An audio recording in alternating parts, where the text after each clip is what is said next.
क्योंकि उनके ख्याल से दिमाग दुनिया का सबसे ताकतवर कंप्यूटर है। मेरा दिमाग हर रोज तेज होता जाता है क्योंकि मैं इसकी कसरत करता रहता हूँ।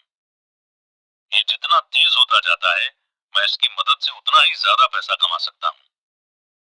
उनका मानना था कि ये कहना कि मैं इसे नहीं खरीद सकता दिमागी आलस की पहचान है। हालांकि दोनों ही डैडी अपने काम में कड़ी मेहनत करते थे, पर मैंने देखा कि पैसे के मामले में एक डैडी की आदत ये थी कि वे अपने दिमाग को सुला देते थे और दूसरे डैडी अपने दिमाग की लगातार कसरत करवाते रहते थे। और इसका लॉन्ग टर्म नतीजा ये हुआ कि एक डैडी फाइनेंशियल रूप से बहुत अमीर होते चले गए, जबकि दूसरे डैडी लगातार कमजोर होते गए। इसे इस तरह से समझें कि एक इंसान हर रोज एक्सरसाइज करने के लिए जिम जाता है, जबकि दूसरा इंसान अपने सोफे पर बैठकर टीवी देखता रहता है। शरीर की सही एक्सरसाइज से आप ज्यादा हेल्दी हो सकते हैं और दिमाग की सही एक्सरसाइज से आप ज्यादा अमीर हो सकते हैं। आलस से सेहत और पैसा दोनों का नुकसान होता है। मेरे दोनों डैडियों की मेंटालिटी में जमीन आसमान का फर्क था। पुअर डैडी की सोच थी कि अमीरों को ज्यादा टैक्स देना चाहिए ताकि बेचारे गरीबों को ज्यादा फायदा मिल सके, जबकि अमीर डैडी कहते थे कि टैक्स उन लोगों को सजा देता है जो कुछ प्रोड्यूस करते हैं और उन लोगों को इनाम देता है जो प्रोड्यूस नहीं करते। पुअर डैडी सिखाते थे कि मेहनत से पढ़ो ताकि तुम्हें किसी अच्छी कंपनी में जॉब मिल जाए, जबकि अमीर डैडी की सीख ये थी कि मेहनत से पढ़ो ताकि तुम्हें किसी अच्छी कंपनी को खरीदने का मौका मिल जाए। पुअर डैडी कहते थे, मैं इसलिए अमीर नहीं हूं क्योंकि मुझे तुम बच्चों को पालना पड़ता है। अमीर डैडी कहते थे, मुझे इसलिए अमीर बनना है क्योंकि मुझे तुम बच्चों को अच्छे से पालना है। अमीर डैडी डिनर के टेबल पर पैसे और बिजनेस के बारे में बात करने के लिए हमेशा एनकरेज करते थे। पुअर डैडी खाना खाते समय पैसों की बातें करने के लिए मना करते थे। पुअर डैडी का कहना था, जहां पैसे का सवाल हो सुरक्षित कदम उठाओ, रिस्क मत उठाओ। अमीर डैडी का कहना था, रिस्क का सामना करना सीखो। एक का मानना था, हमारा घर ही हमारा सबसे बड़ा इन्वेस्टमेंट और हमारी सबसे बड़ी प्रॉपर्टी है। दूसरे का मानना था, मेरा घर मेरी जिम्मेदारी है और अगर आपका घर आपकी नजरों में आपका सबसे बड़ा इन्वेस्टमेंट है तो आप गलत हैं।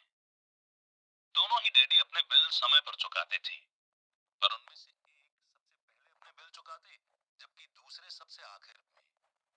एक डैडी का ये मानना था कि कंपनी या गवर्नमेंट को आपका ध्यान रखना चाहिए और आपकी जरूरतों को पूरा करना चाहिए। वे हमेशा सैलरी में बढ़ोतरी, रिटायरमेंट प्लान, मेडिकल बेनिफिट, बीमारी की छुट्टी, छुट्टियों के दिन और बाकी फैसिलिटी के बारे में चिंतित रहते थे। वे अपने दो चाचाओं से बहुत प्रभावित थे जो आर्मी में चले गए थे और 20 साल के एक्टिव जीवन के बाद उन्होंने अपने रिटायरमेंट और जीवन भर के आराम का इंतजाम कर लिया था। वे मेडिकल बेनिफिट के विचार को पसंद करते थे और आर्मी द्वारा अपने रिटायर्ड एम्प्लॉइज को दी जा रही सुविधाओं की भी तारीफ करते थे। उन्हें यूनिवर्सिटी का टेन्योर सिस्टम भी काफी पसंद था। कई बार जॉब से आजीवन मिल रही सुरक्षा और जॉब के फायदे जॉब से ज्यादा इंपॉर्टेंट हो जाते हैं। वे अक्सर ये कहते थे, पैसे में बहुत ताकत है। हो सकता है कि हमारे विचारों की ताकत को कभी मापा न जा सके या फिर उन्हें पूरी तरह से समझा न जा सके।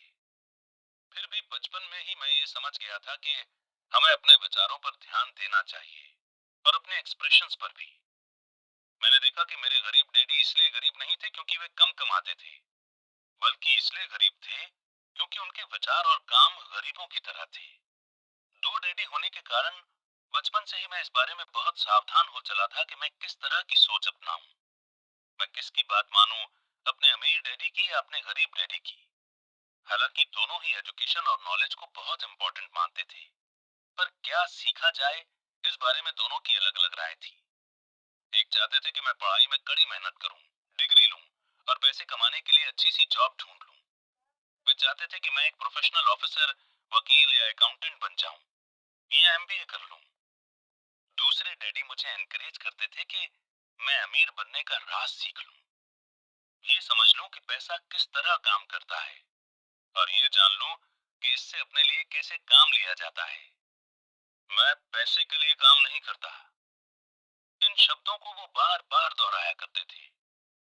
पैसा मेरे लिए काम करता है। 9 साल की उम्र में ही मैंने ये फैसला किया कि पैसे के बारे में मैं अपने अमीर डैडी की बात सुनूंगा और उनसे सीखूंगा। ये फैसला करने का मतलब था अपने गरीब डैडी की बातों पर